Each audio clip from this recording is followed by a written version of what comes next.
राम नाम की महिमा हम ही नहीं आदि अनादि से सबने की है।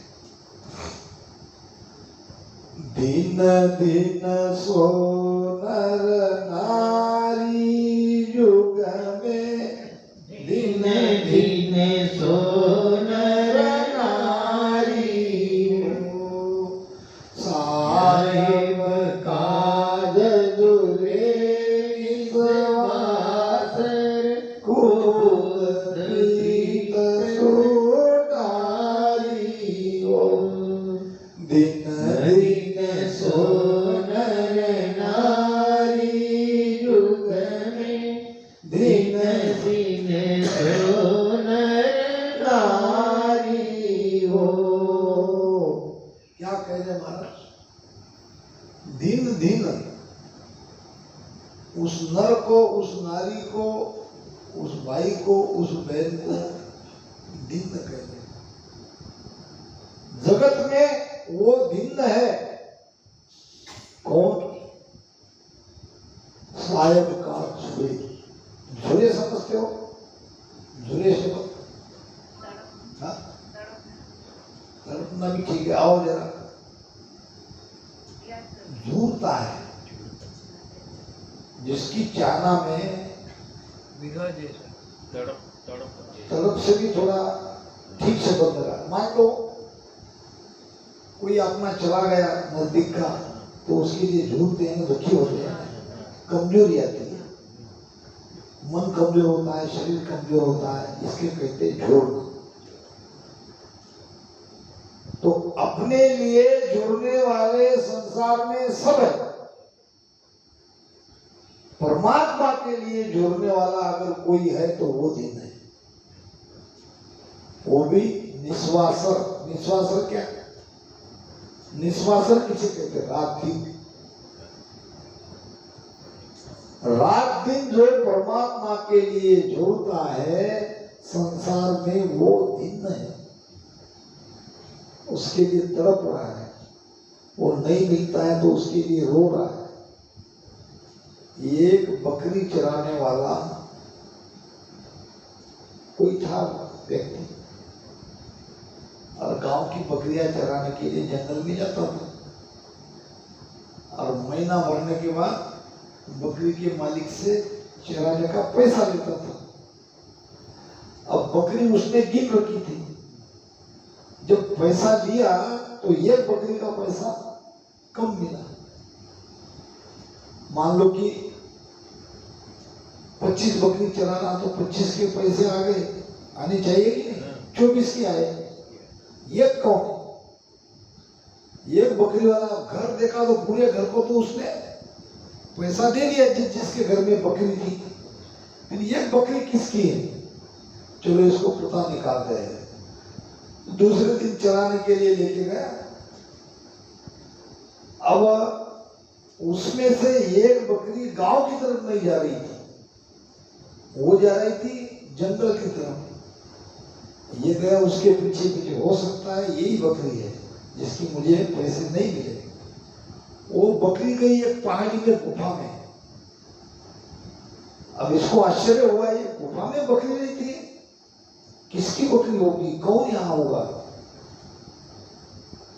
वहां से गया तो अंदर में एक साधु बैठे थे, संत बैठे थे। अरे उसने कहा, आओ भाई आओ, तुम्हारे बुजुर्ग के लिए आए हो, ले लो। आपने बहुत बड़ी कृपा की। हमें किसी के हाथ भिजवाने वाले थे, मगर कोई यहाँ आता जाता नहीं है, मैं अकेला रहता हूँ, तुम आ गए, ये लो। अब पैसा ले लिया, मगर उसने कहा, एक बात मैं तुमको और बताता हूं, तो मुझे तो नहीं चाहिए तो, मगर आपने मेरी बकरी चराई है। संतों का काम ही रहता है।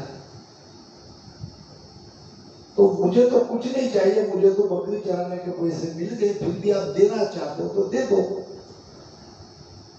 तो देखो, तुम्हारी अगर कोई सोगंद खाएगा, सोगंद समझते क्या, तो वो सत्य हो जाएगी। उसका नाम भी कुछ अच्छा था, सूरजपाल या धनपाल, ऐसा कुछ था। अगर कोई लोग तुम्हारे नाम लेके सौगंध खाते हैं तो वो सच हो जाएगी, ऐसा उनको आशीर्वाद। दूसरी बात, ये किसी को बताना नहीं, अगर बताओगे तो ये तुम्हारी विद्या चली जाएगी। अब प्रयोग करने के लिए उसने एक दो अपने मित्र को कहा कि तुम मेरी नाम की सौगंध खा के देखो होता कि नहीं होता। अब सौगंध खाने लगे तो बात होने लगी, कोई भी उसके नाम से, अरे मैं जो कहता हूँ ये सच है, नहीं तो सौगंध है उसकी। अजय पाल उसका नाम था, याद आ गया, अजय पाल की सौगंध, ये बात सच है, तो वो बात सच हो जाती थी। धीरे धीरे उसकी महिमा बढ़ने लगी।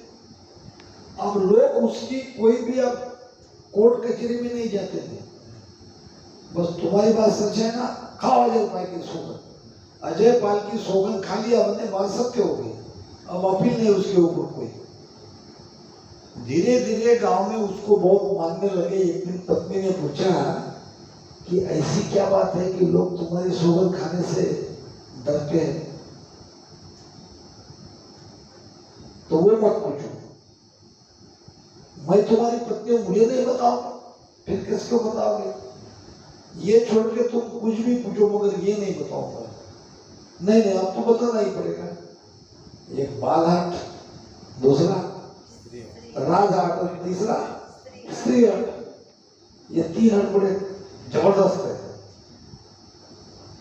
अब स्त्री हट, अब पता नहीं पड़ा कि एक संत ने मुझे ये सिद्धि दे दी। अब वो कहते ही वो निकल गई, चली गई तो वो रोने लगा। अब लोग पूछते कि तुम क्यों रो रहे हो? अब ये क्या बताएगा लोगों को?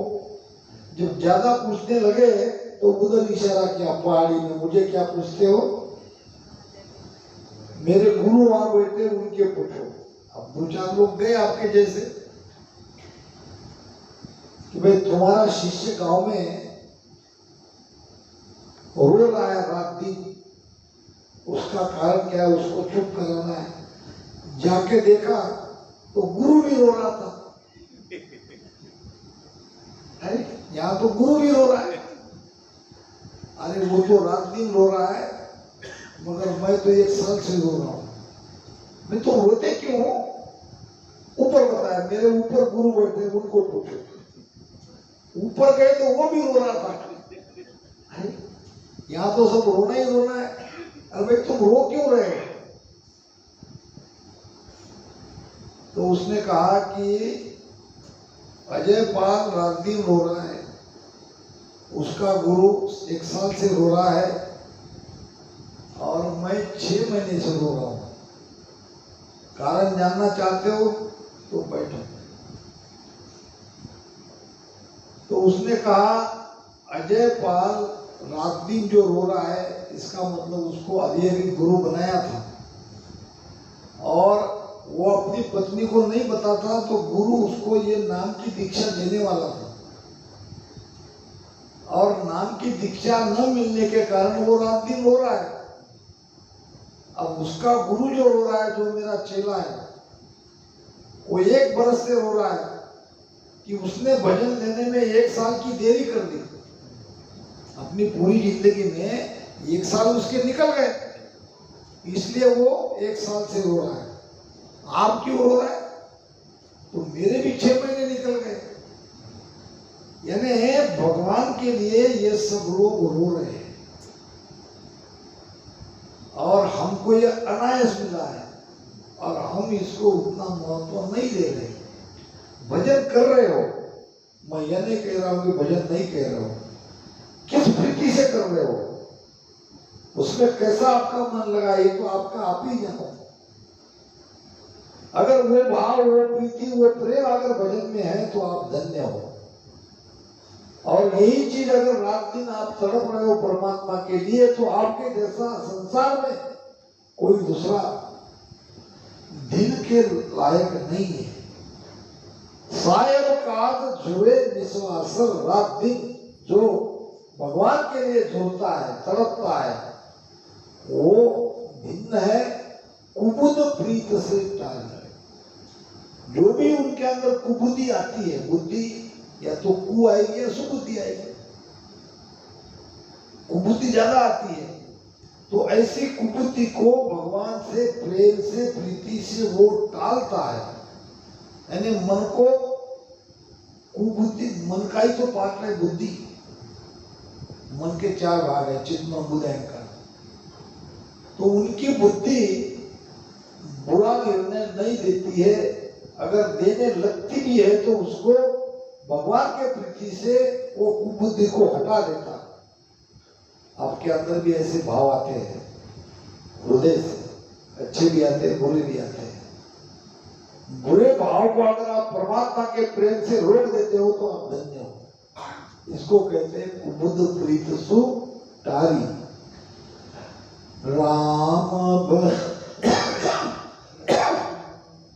राम भजन को लग्यो माओ, ओ मन चढ़ियो आड़े। राम भजन को लग्यो माओ, ओ मन चढ़ियो आड़े हो। राम राम के दिन बीता, मुख में जीवन बाड़े हो। राम राम के दिन बीता, मुख में जीवन बाड़े हो।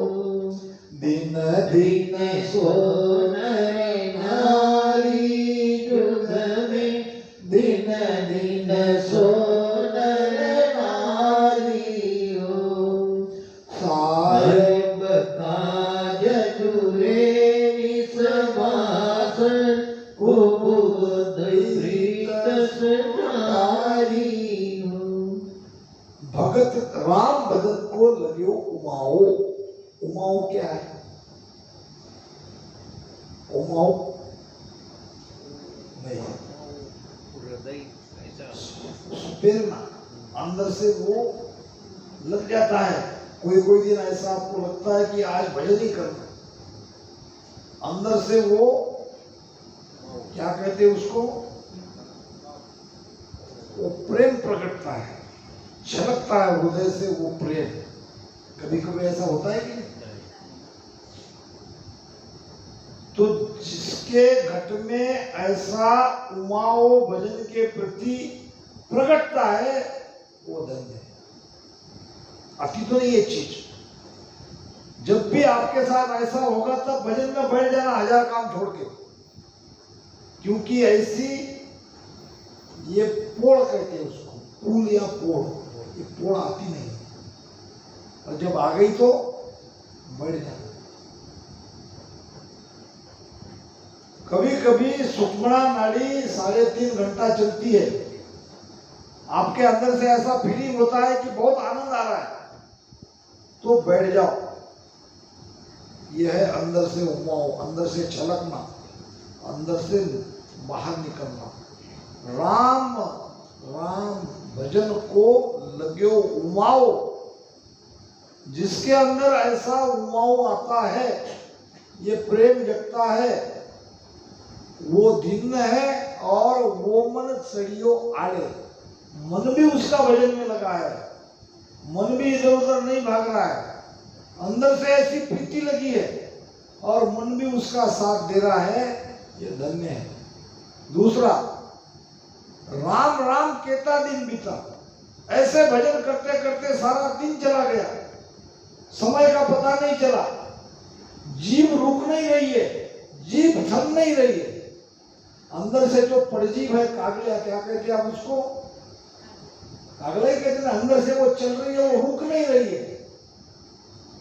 आप बंद करने भी जाओ तो वो बंद नहीं हो रही है। मुख में जीवन बाड़े, मुख जीभ में। आपने कितनी बार अर्थ गाया होगा, कभी इसके अर्थ के बारे में विचार किया, क्या कहना चाह रहे गुरु महाराज? जिसकी जीव राम राम भजन करते करते नहीं रुक रही है वो संसार में धन्य है। नहीं तो राम राम हम सब भजन कर रहे हैं हमारे लिए हमारा धन्य कह रहे हैं, नहीं नहीं, उसमें भी वो पर्टिकुलर ऐसा, अगर ऐसा हो रहा है तो आप दिन हो। मैं क्या गुरु महाराज कह रहे हैं आपको दिन, मैं तो कहूंगा ही कहूंगा। सतगुरा जी दर्शन दाता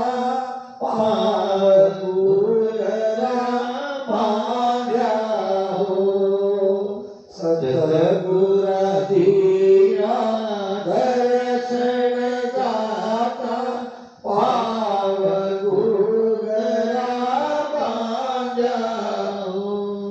दर्शन किया आनंद मोया जानी दरब मोया दर्शन किया आनंद मोया जानी दरब मोया दिन दिन सोनर नारी जुग में दिन दिन सोनर नारी हो। दिवसी भाई ये राग में बोलते हैं, कुसुम में मैंने बोला चलो आप देख लेते ऐसे राग में आता क्या मुझे, साथ तो आप देते हो। बहुत ऊंची बात महाराज बता रहे हैं, भाव की बात बता रहे हैं। भाव कैसा चाहिए अपने सद्गुरु के प्रति, कितना ऊंचा हो। हमारे यहाँ प्रकाश चंद्र जी महाराज आके गए, आपने सत्संग उनकी सुनी, एक बात उनकी ध्यान में रखना, क्या कहा उन्होंने, संगत सबको मिलती है, किसी किसी को काम की वजह से नहीं मिलती है, तो मत मिलने दो। क्या कहा उसने, नहीं मिलेगी तो चलेगा, गाड़ी चलेगी। भजन सुमिरन रोज करते हैं, कम ज्यादा करते हैं, जितना हम सोचते हैं उतना नहीं होगा तो भी चलेगा।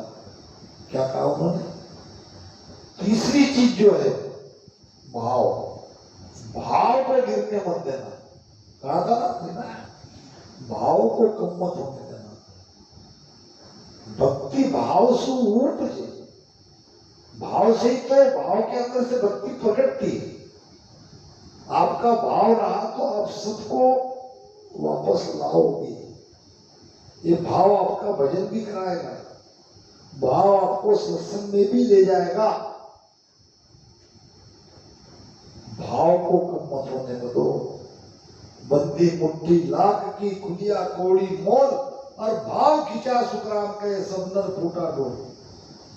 भाव के साथ आप भजन नहीं कर रहे तो फूटे ढोल के जैसे हो, बजा रहे हो, फूटा ढोल समझते, कैसा बजेगा, आवाज नहीं आएगी, बेसुरा आवाज आएगा।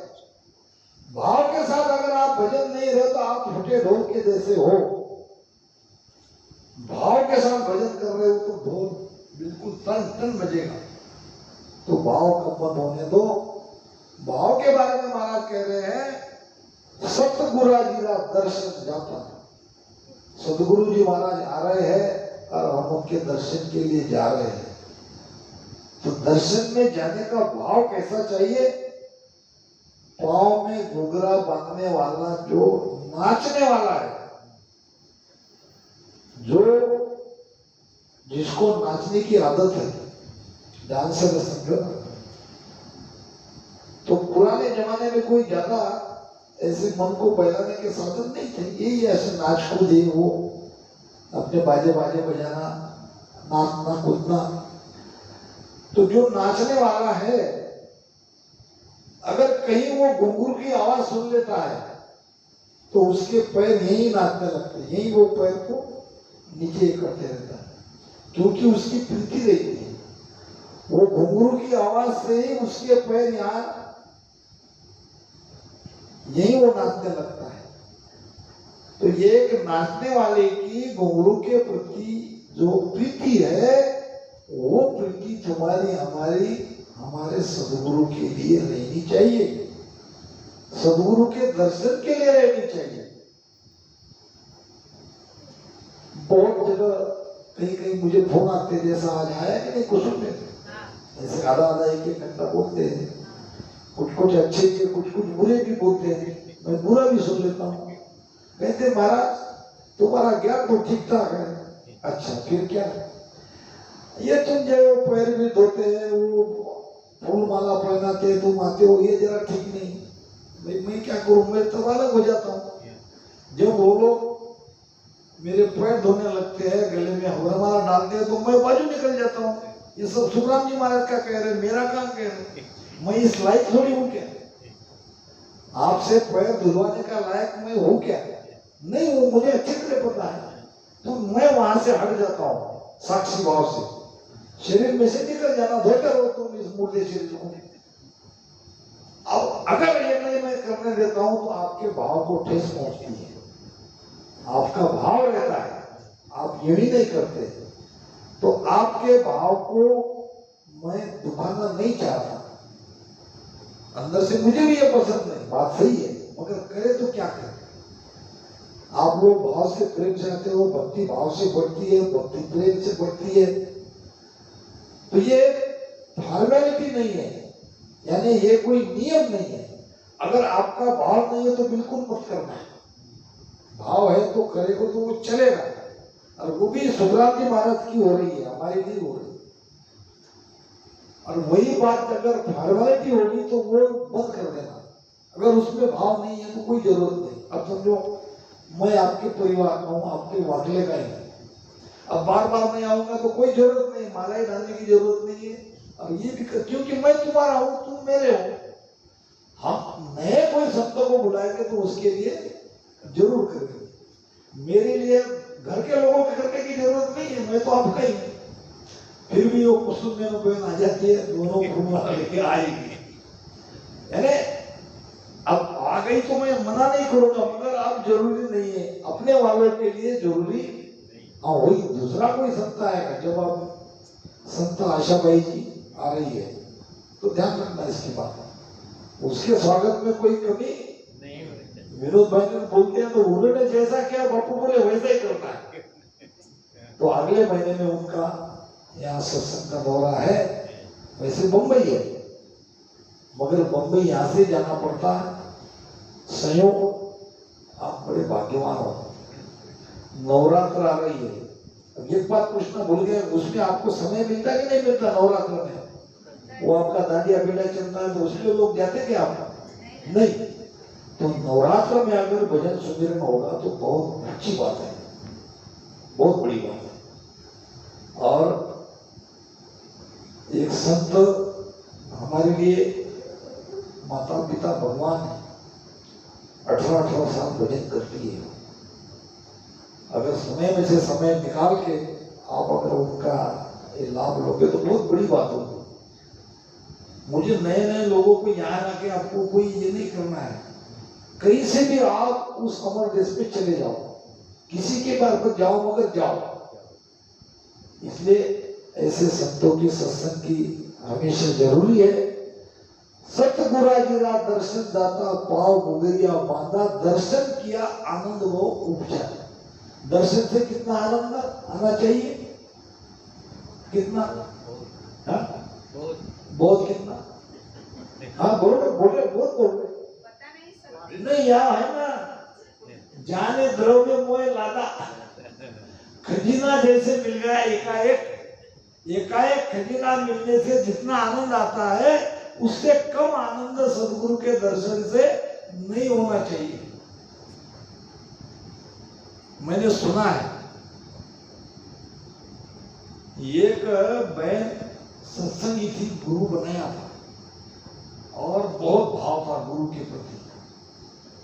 ऐसे परिवार में उसकी शादी हो गई जो नास्तिक थे, स्वयं तो भक्ति करते ही नहीं थे, मगर गुरु को कहीं जाने भी नहीं देते थे कि हमारे यहाँ सब चलता नहीं। संयोग से उस गांव में उनके गुरुजी आए, उनकी दासी थी, दासी ने बता दिया कि अमुक अमुक महाराज आ रहे हैं और सारे नगर के लोग सत्संग सुनने के लिए जा रहे हैं। इतना कहती वो तड़पने लगी, मेरे गुरु महाराज मेरे गांव में आए हैं और मैं अगर उनका दर्शन नहीं करूंगी तो मेरे इतने अभागी कितने, क्या किया जाए, क्या किया जाए। बच्चा था 3 साल का। ऐसा करना नहीं, मैं केवल दृष्टांत बता रहा हूं, उसका भाव पकड़ना नहीं तो आप ऐसा कर दोगे। 3 साल के बच्चे को मार डाला, अब सही माने अपने बेटे को। अब गांव में ये वार्ता फैल गई, बच्चा मर गया, बच्चा मर गया, बच्चा मर गया। ये वार्ता गई गुरु महाराज तक।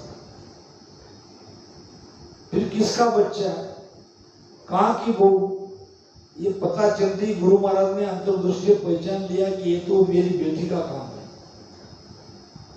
उसने मेरे दर्शन के लिए अपने बच्चों को मारा है, अब मुझे जाना है।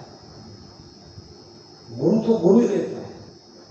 चल के आए वहां, अब उसको तो पता था सब, मेरे गुरु महाराज तो आएंगे। बेटा मरा हुआ पड़ा था, गुरु महाराज ने हाथ में लिया, माथे पे हाथ फेरा, उड़ गया और दर्शन हो गए। सदगुरु के दर्शन के लिए उसको ताकत का पता था उसको। मेरे गुरु महाराज इतने पहुंचे हुए हैं। एक जगह यूपी में मुझे कहा, भरत भाई महाराज जी, आज के जमाने में ऐसे पहुंचे हुए संत नहीं है, पहले जमाने में बहुत थे। अब थोड़ा मजा के स्वभाव का लड़का था, मेरे पहचान का था। पहले संत कैसे थे, मैंने उनको पूछा।